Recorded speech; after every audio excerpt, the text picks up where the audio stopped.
Bad marketing has claimed yet another victim, and this time it was a classic novel.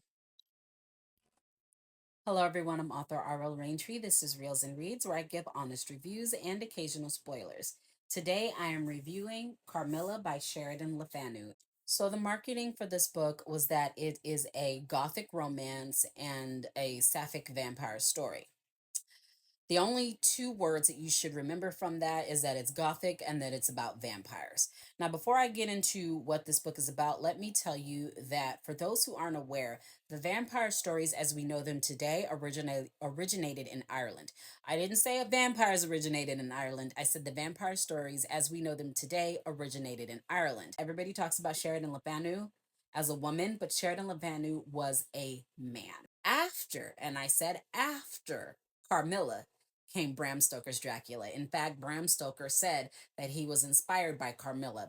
Marketing claimed another victim because when I go to read this book has nothing sapphic about it and there's nothing romantic about it. The closest romance we have is when Laura, who is the main character narrating this novel, who's in her late teens, is betrothed to a general.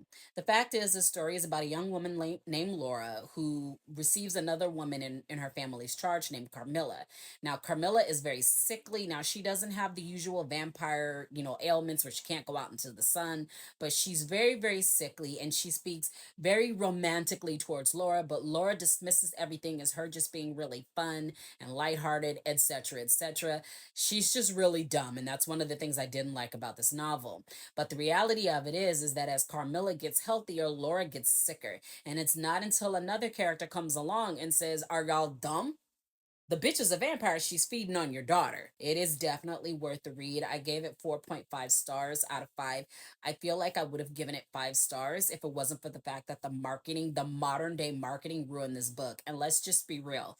This is what the cover looks like on Barnes and Noble. So I fully understand people who get disappointed with this novel. Again, it's not a sapphic romance.